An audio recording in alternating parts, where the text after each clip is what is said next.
Welcome to our second episode of the Tenrikyo Bridge podcast. What's up? This is Tim. Kyle. Michelle. Yay! All right, so today I was thinking about talking about fear and how fear relates to Tenrikyo. That's interesting. You guys have any thoughts about fear and Tenrikyo? That there shouldn't be any. Yeah. Yeah, but I feel like there's, in any part of life, there is fear, right? That permeates. Of course, yeah. And I feel like it's natural. If in any type of faith, you gotta have, faith is a way of seeing you through things, right? So do you guys have any ideas of how Tenrikyo has seen you through some fear? Or everything. Like, for example, you were saying in Kai Incho, did you have fears of, oh man, like if things don't go well on this or, that kind of stuff? No. No, what do you mean? No, because Furisaki always says there's nothing to fear. Because, that's the thing. I guess you got to get to a point in your faith or in your spiritual growth to understand that these are the words of God, and that they're truth. And if you believe that truth, then you believe that there's nothing to fear. Dang, we got someone to go like this, straight up to God. Yeah, because I tell you what, so when I got diagnosed with cancer, I was afraid, but it's not. But it didn't last. It was like for a second. It was just like, oh, shit. Okay, what's next? You know what I mean? Like, it wasn't. And I think the biggest part that carried me through, I guess, is because I know that, my body is from God. Illness is a message from God. Because I believe that, there was nothing to fear. I was like, everything that's going to come from now is all part of God's intention. So I just need to lean on God and trust. So it's dang. So is there something that you do fear? I fear like toads and lizards. I totally get it. I hate the small things, or especially if there's a bunch of the small things, and then if they all imagine there's a bunch of ducks, and then suddenly they all look at you, and then they start running towards you. Oh my god, that makes me so scared. But I think, like you said, for anything, what brings me through a lot of those scared episodes is just being okay, this happened. What can we do next? Right. And thinking about what comes next is, I think, what brings me through a lot of this. And I think a lot of it, and I think also another thing is every day when we're doing otsutome or anything like that, just doing the service and then those times where we bow our heads and stuff, that gives me a lot of moments for me to think, okay, what's going on? How can I reassess this situation? And I think there's a lot of that routine. If I get into that routine and little by little, I chip away of things that I'm getting a little bit scared of, then it kind of gets me to a better place, and I think that's kind of how Tenrikyo keeps me from being scared. I haven't done anything as scary as anything that you went through, but I think that's kind of how I did it. That's sure it's helpful. Okay, so one thing that I was fearing before, because I take a lot of going to school, right? So I take a lot of certification tests for IT stuff. So I always would stress myself out, and I would fear failing, right? And I was stressed, and this is this was before the whole, the cancer thing. But since the cancer thing, I'm like, why am I allowing myself to feel this way? I don't have to feel this way. You know what I mean? It's just lean on God, and if whatever happens, happens. Yeah. Something interesting that So when I thought about this topic, what immediately came to mind was when I first went to Japan.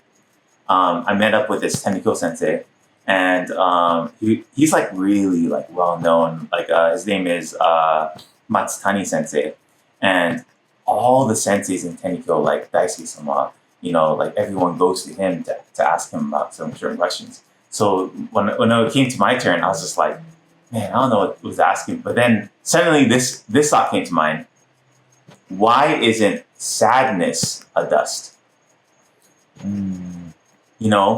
And then he said that sadness can't be a dust because it's not doesn't have anything to do with hindering the joyous life. Because if it hinders the joyous life, then it becomes like something that brings it back. But then sadness is just a flavor of life, like just like how you can get extremely happy, you get extremely sad, and that extreme sadness kind of adds to happiness. It's the other side of the coin, right? So I think fear might be another aspect like that, Oh, yeah.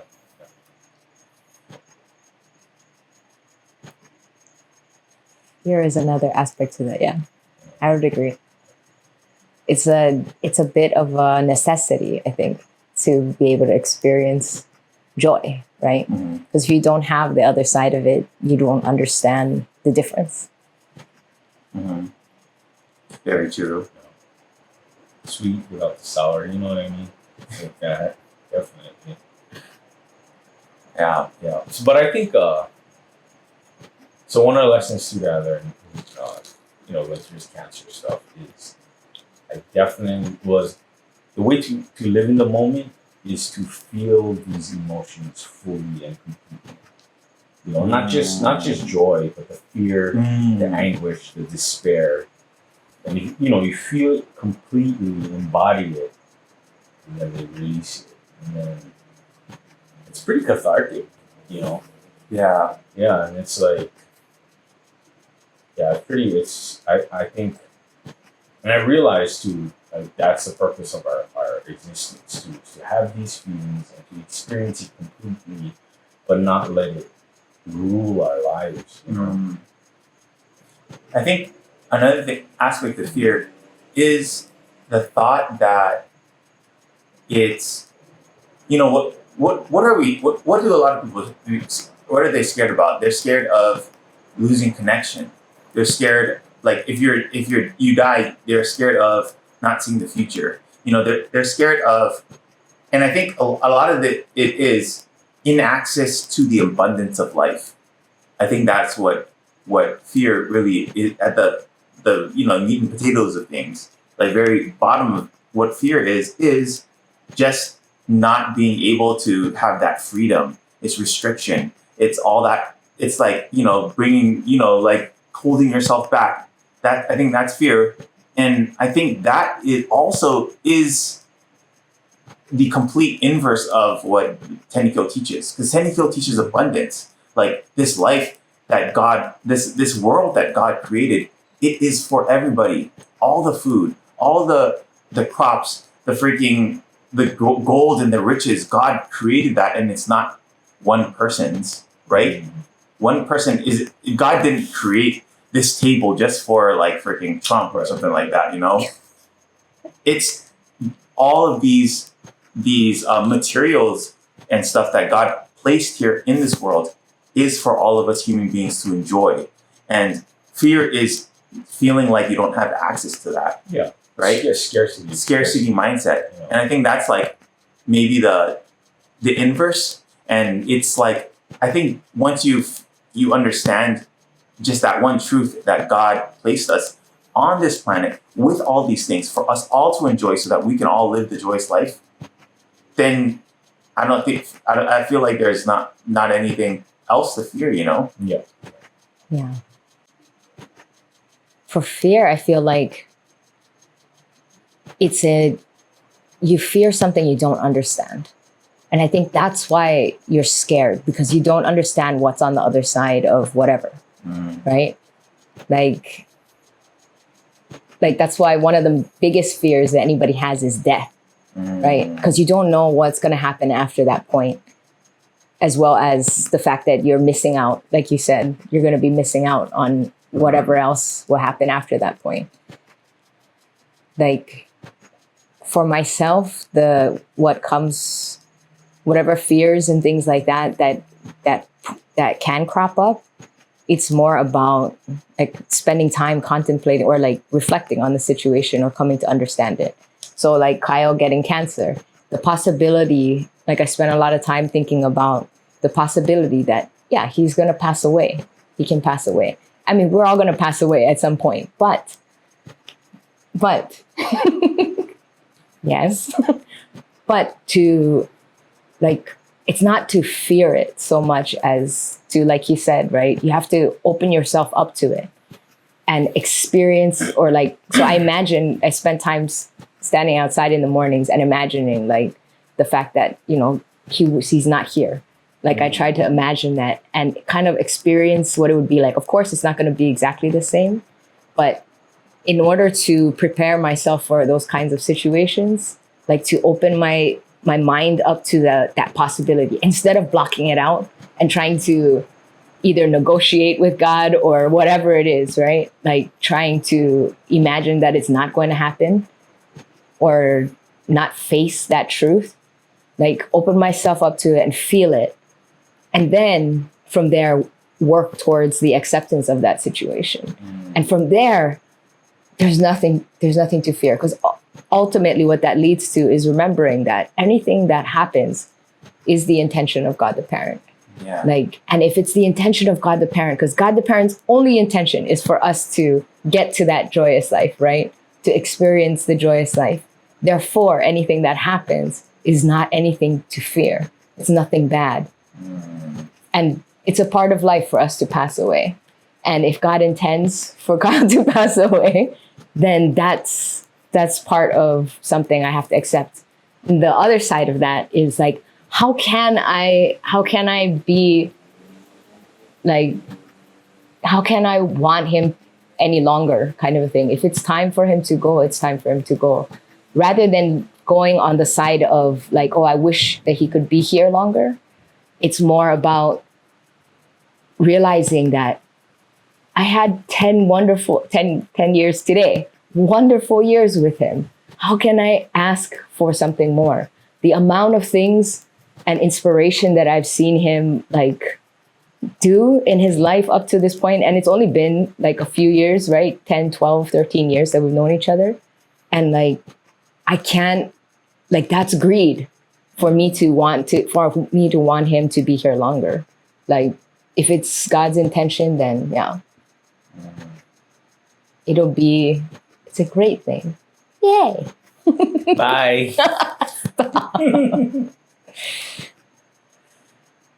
Yeah. Well, I remember, I don't know if I forget where, I read it or I seen it, but you know, they say, right? All the good emotions in life come from love. All the bad emotions come from fear. And fear is just that, right? The unknown. And our expectations. So if we get rid of our expectations, we get rid of our fear, then we can just generate love. You know? That's a lot harder said than done. Yeah. Is there anything that you fear? That I fear? Yeah. Man. Well, I feel like I fear being alone. Oh, yeah? Yeah. Fear loneliness. But the thing is, I think the craziest thing is, that has mostly been my fear of being alone, not being able to make a family, not being able to have my friends around me. And the craziest thing is, I experienced that in Japan. Yeah. Yeah. It was God will give it to you. It was the most freaking miserable experience of my life. Like every single place that I went to, I was just like, oh yeah, like let's make friends. And I go and talk to people. And the more I tried, the more people I pushed people away. And then there was like multiple days where I got home and I just felt like the shittiest that I've ever been. But the thing is, then after experiencing it, I'm like, oh, that's it. Yeah. Exactly. You know? Yeah. Like, I was like, okay, like thinking about it now, I'm like, oh, I could have done this. I could have done this.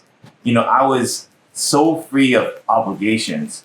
I could have, Yeah. I could have freaking gone to Yeah. Hokkaido. I could have gone to You freaking had done whatever you wanted. another Thailand. I could have gone to Vietnam Yeah. on like a few $100 and then went and came back. I could have had way more better experiences, but I just was So miserable focused. Yeah. and focused on the loss and not being around my friends and not being around family and not being able to make any connections, real life connections. And then I went to, after that I went back to Tendi, and there was a quote that one of the senseis that hit me from one of the senseis, and it said, if you read the first few lines of any Tenrikyo thing that explains what Tenrikyo is, God created humans to see us live the joyous life.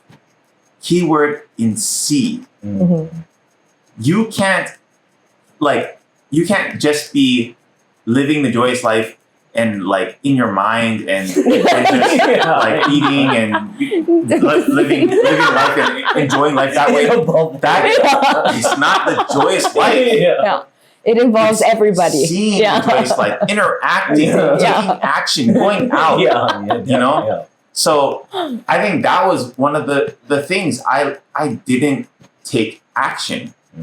I was so stuck in like, fuck, I feel so miserable. Yeah. And then I just sat down, I drank, I ate, I watched a few anime, I tried to make myself feel better. I was trying to text a bunch of people, I was sitting on my phone. That's not living. Yeah. That's not experience. That's not taking action. Yeah. So No, but I feel like you texting, that is taking action though, right? In a sense. Yeah, Like but you're like reaching out, in- but but- God's perspective. no, yeah. You know, In God's the God that can't- perspective, yeah. God that can't see what's going on in my mind. I'm not even sure if God can see. I think See God can virtual- see God can the see virtual what's in world. your mind and stuff. That's the But it's intention. the intention that you kind of went through that suffering. Yes. That's the Yeah. thing. Yeah. But yeah, but then that's what I'm saying. You got to take action. Yeah. And Yeah. I didn't take action, and that was the biggest thing that I regret. But at the same time, I lived through my biggest fear Yeah. of being alone. Yeah. You know, and I think that also helped me like empathize with more people. And on top of that, I feel like the more I talk about it, the more closer I get to other people. Yeah. You know, I could talk about my fear of and my like loneliness and desolation of being so depressed, and then that brings people together, Yeah. right? That's the right through saving others you'll be saved kind of situation. Yeah. You will feel that like you'll save by going through that situation, right? You Yeah. realize that you can help other people. Yeah. And then through helping other people through that situation you went through allows you to Yeah, falling to the depths of poverty. exactly. But Yeah. I mean, sorry, I love falling to the depths of poverty because I mean simply in the mental sense, right? It's that humbleness. Yeah. And that's all that it is. Like, that's really the key to a lot of things. Because I feel like humbleness is like the fertilizer to gratitude. Oh yeah, definitely. Because if you go down, there's nothing but, oh, wow, everything. Like, you're so grateful for everything. And that's, yeah. And gratitude is the key to almost any situation. Like, yeah. Yeah. But anyways, I think that's a really great time for us Oh, to cut it off, and we'll be taking a short break, so we'll be back soon.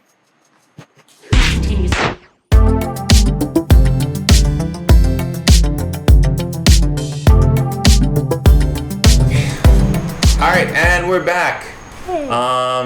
So I think for the second section, I really wanted to talk about regret, because the whole point of this video, or the whole reason why I was thinking about fear, was because I was listening to this podcast with my mom, and in the podcast, the question was from a high school student that loved dancing, but the thing is, she was scared after her high school classmates started to like mock her and kind of make fun of her for loving dancing so much, and then she began to have stage fright because she didn't want to do anything that would make people mock her or Criticize her, belittle her, so, and then the guy that was answering the question said that you should ask yourself that,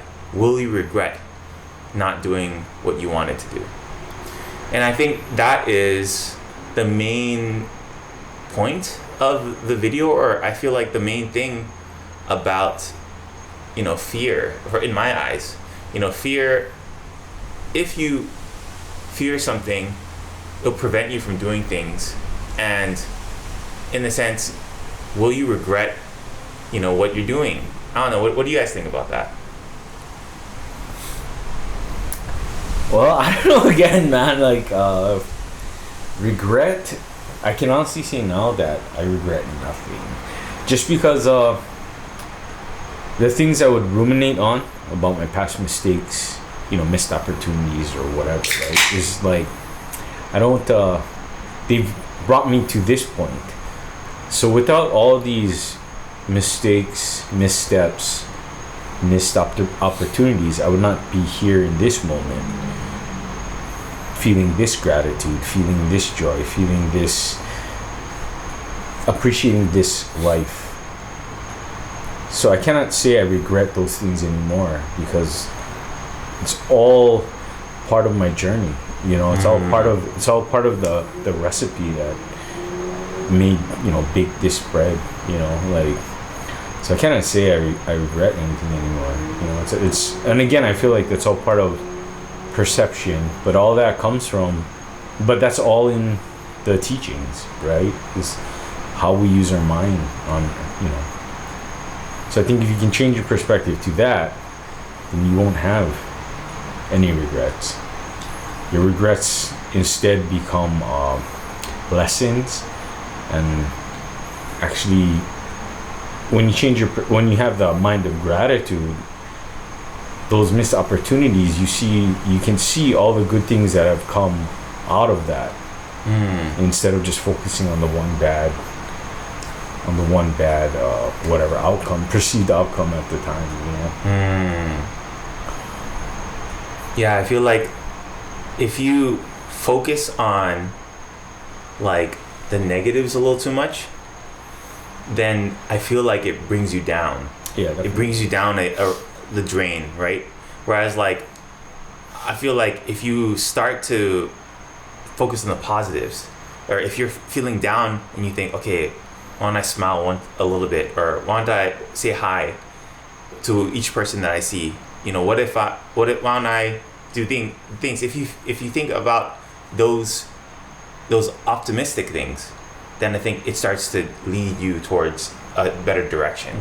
And I think that thinking about regrets in the sense of like, man, I regret doing this, is not like, it's not productive for your life. So I think, just like you said, if I think about, will I regret not doing this, and start to think about like how this had brought me to a better place, or like think about like things in that positive additive way. I think that might be the way for people to, if you're feeling that way right now, I think that might be the way for you to get out of that little slump that you're in.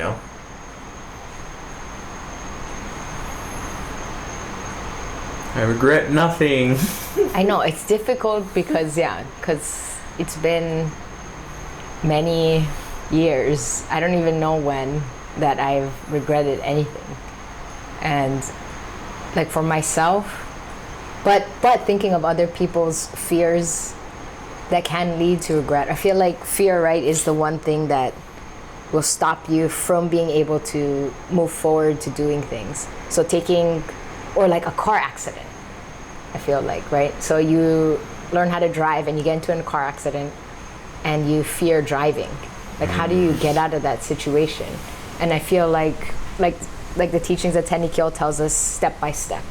It's not something you just jump right back into, like if you feel like you can't, but it is like, it's worth that effort to put in a little effort to just slowly, little by little, work your way towards being comfortable again to do something. In that sense.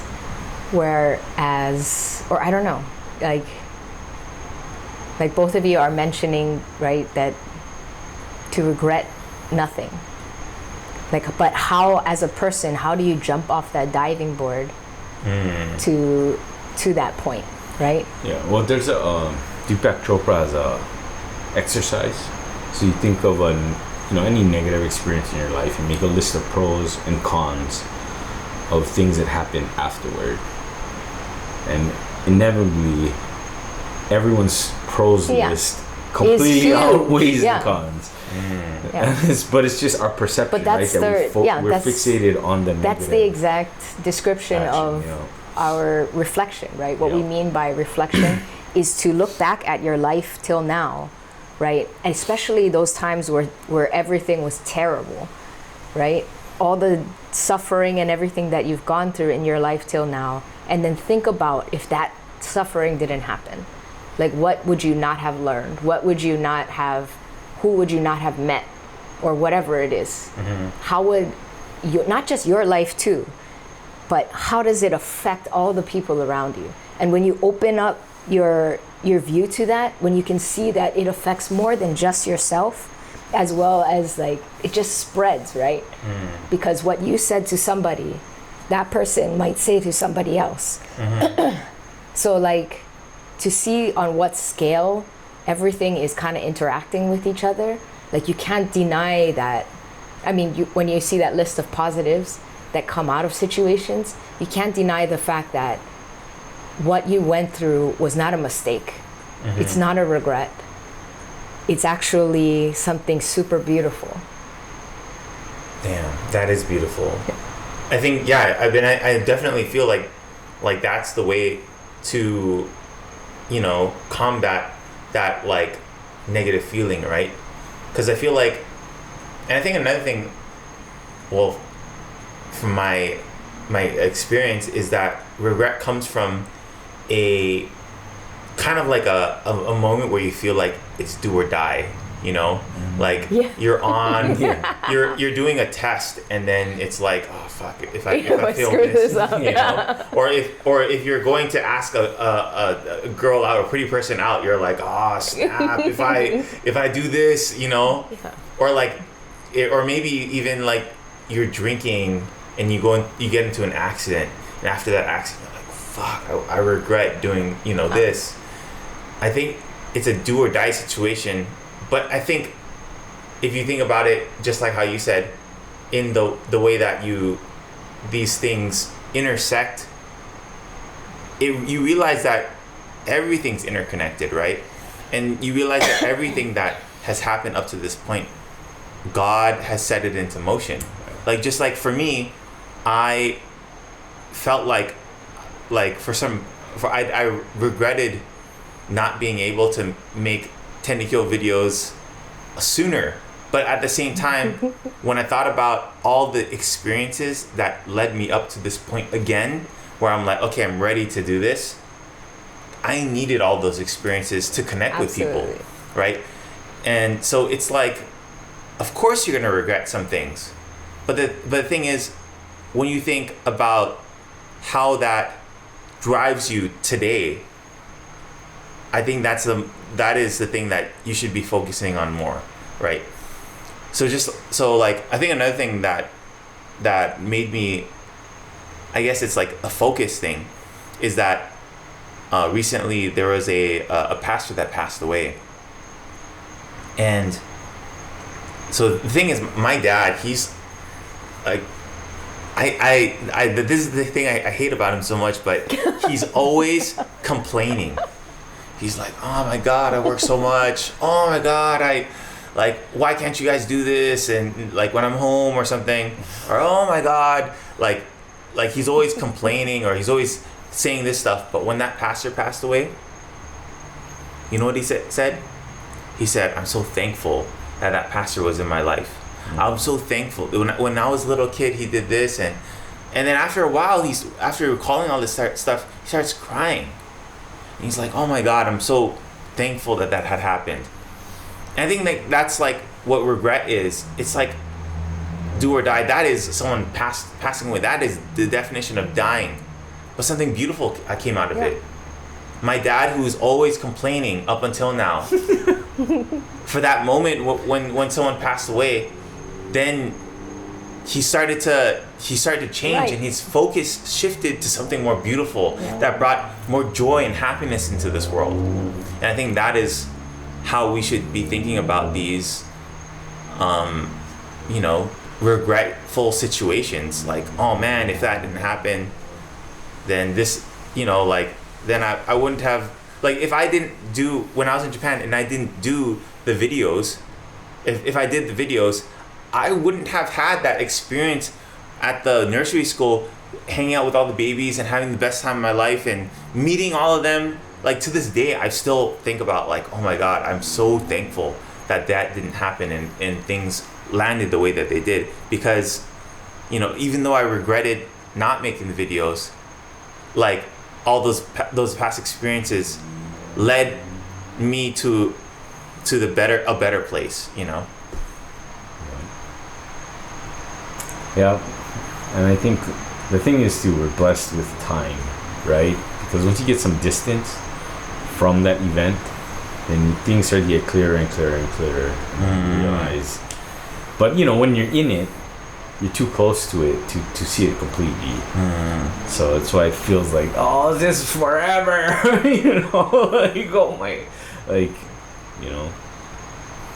That's why it's important when you realize that you're in it, to step back, right, and see things with a wider viewpoint rather than just focusing in on what it is that's bringing you down, or what it is that you're fearing, or what it is that you're regretting, but to step back and realize that this isn't just about yourself.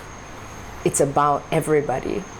Like it or not, we are connected no matter what. Once you're conceived, you've already affected somebody's life. You don't even have to be born into this world to affect somebody. And that's being a tool of God the Parent. That's one of the things. It's you can't stop from being a tool of God the Parent technically, because anything you do, whether it's good or bad, whether you help someone or hurt someone, it's still affecting that person's life. And it can be a lesson, or you could be saving them. Either way, that's both saving them still. Right? A person got punched in the face.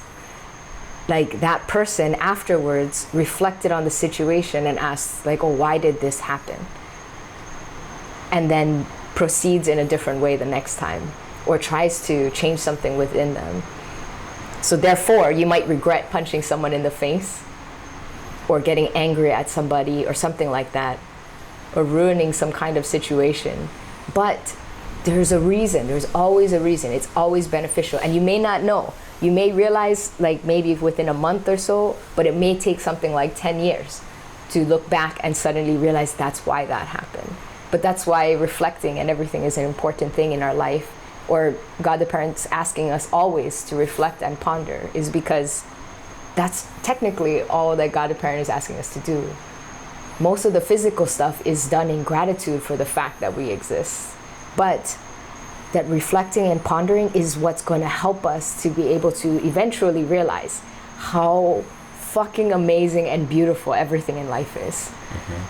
If we can just keep reflecting, because the more you reflect on those past situations and realize that it's all good, the more you do that, the more it's the time gets shorter. That time to be grateful for things that negatively happened gets shorter and shorter. And then eventually it gets to a point where while it's happening, you already know for sure that this is a positive.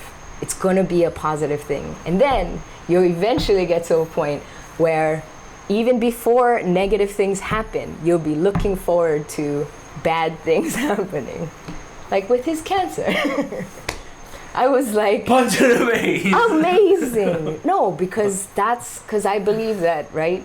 That illnesses, problems are still the same expression of love from God the Parent. We're given illnesses and problems to help us because God believes in us, basically, right? Like if you're a manager in a company, you wouldn't assign the person you think that isn't going to be able to do the job.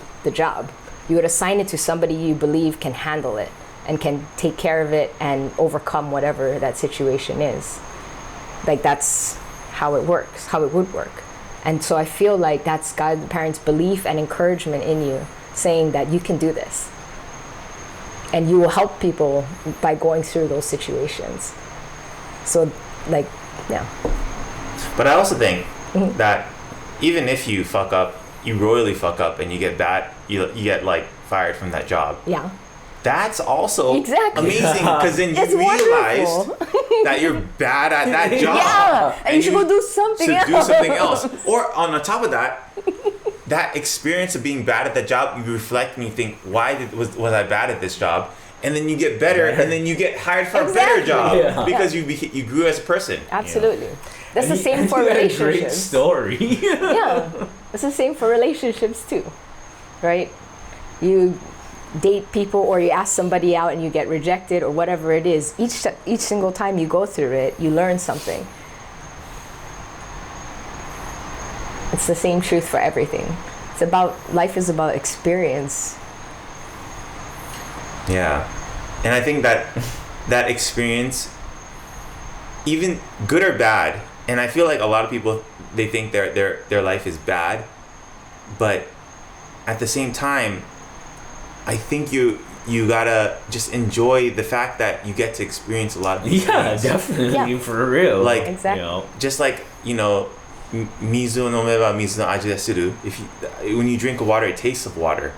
At least you get to drink water. Yeah. There's some people who have their freaking mouths sewn up because they just had some facial surgery. They can't even taste water. Yeah. It gets dumped down their freaking esophagus, or injected in through their veins. Like, just be thankful for the things that you get, because, and if you, and I know it's bad to compare your life to other people, but, at least you get to eat things, at least you get to enjoy things, right? Yeah. So, yeah, I feel like I guess the main thing of regret, the next thing that comes with it is pondering and enjoying the fruits and blessings that you've been granted by God the Parent. I mean, technically, I look at everything like a little puzzle. When there's something dissatisfying or I'm unhappy or some kind of any situation where I'm not feeling joy, I look at it as a puzzle. The question is how can I look at this situation with the perspective that will bring me joy? Because any situation you can find joy in. Any situation, there is an other side to that coin, right? And like, if you think of it as I like puzzles and things, so it's a hobby to just try to figure that out. It's like a little game. Mm-hmm. And when you figure that out, that's the best joy, right? Yeah. Well, that's the thing about also innen. Innen is the thing that keeps happening to you that you don't want to happen. Not technically. No, that's normally. But that's how, like, it was. Well, they say there's good innen too, right? But yeah, but it's the things that you attract, right? Mm-hmm. And then the thing that is, a lot of people, they don't like the innen that they have, but the thing is, it's attracted to you for a reason, right? And you got to really think about, okay, what am I doing that is attracting this, or what type of life rules that I completely believe in that is actually, not, working in the favor and bringing things to me that I don't like, So it's like, you got to really, that's what you're talking about. It's innen, and how can you accept it? Yeah, you got to think about, now it's tanno, right? Yeah. How do you feel like, this positively affected me, and now I know, what that root is, what the root is. That's I've asked many people, and if anybody has any answers, like, is there anything else that anybody knows of that is like written either in the Sangen, in the three scriptures, Mikaguru, Ofurusaki, or Osashizu, where God says that this is what will cut innen? Because the only thing that I've seen or read is tanno. Mm-hmm. Other people will say hinokushin or nioigake or something like that, but I've never seen that written in God's words or from God the parent. So for myself, I believe tanno is the only way to cut innen. I believe that. And on top of that, it makes complete and utter logical sense. Like, it's like mathematical practically, because here's this problem, right? And most people, when they talk about their innen, they try to avoid it. So like the innen of divorce or whatever it is, right? Try to avoid it. Try to make sure that it doesn't happen by either not getting married or by trying to make sure that their marriage works. But innen is innen. If it's gonna happen, it's gonna happen. Yeah. And rather than, right, if you're gonna try to solve a problem, are you gonna run away from it or stand 10 feet away from it? You can't fix it, right? Yeah. Or if you're gonna paint a fence or something, you can't paint a fence by standing over there. You have to do it. Yeah. So part of what doing it is for your innen is tanno, is to experience that innen and try to work the puzzle and figure out, how can I be grateful for this innen? How can I be happy for divorce? Because, we're talking about divorce too. God the parent also says, like, it's not so much about the divorce as much as it is the relationship. You can divorce and still have a good relationship. That's the main goal. Divorce is something that human beings created, not something that is like a rule by God. True. So I anyway, I think that innen, we have to run at it straight forward. Yeah. Innen is definitely the thing that, and I think also another thing. Divorce. I think another thing is, I've actually think that innen is in a way written in the anecdotes, because there's so many people in the anecdotes that have innen. Yeah. But the thing is, Oe-sama says you have to work at the residence. You're drawn to this residence for a reason. That is the innen, breaking the innen. So I think that going to the residence, living with a bunch of people, and getting not accumulated, but getting into society and talking with people and living with them, in kind of like, actually living in Tenrikyo is kind of like stressful in a way, because you have no money. That's why it's so beneficial. But the thing is, when you are strict down to the bare bones, you just get your meals. Humble. You get you pray and for living the joyous life. The bare bones shows, oh snap, maybe this thing that I was doing was attracting this innen. And I think that might be the answer to your question. Living as a seinen life, that life will show you the friction points. Oh yeah, definitely. It'll be revealed. It completely it shines a spotlight on it. Yeah. So because all the That's bullshit is stripped away. That's why. Then you become a nerve. and then everything gets to you, and then you lose your shit, but then you grow from it, you learn from it. Yeah. It's all like, And people will fear that though, right? Fear that Oh, yeah. kind of humiliation of Yeah. like losing your shit. But there's nothing to fear, and that's the hard part. Is like, because that's what's gonna stop you from jumping into something, right? It's because you fear it. But if you realize, if you just let go and lean on God the parent and experience all the terrible things, you'll come out the other end so happy, so grateful, Unbreakable. and so unbreakable. Yeah. But yeah, I think that is a great place for us to end this talk. Thank you guys for tuning in for this conversation about fear. I hope that you guys learned a little bit about innen, growth, regret, all that kind of stuff. Leave a comment down below if you guys enjoyed this or if you have any other topics that you want us to discuss. And we'll see you guys next time. aloha. Bye. Nice.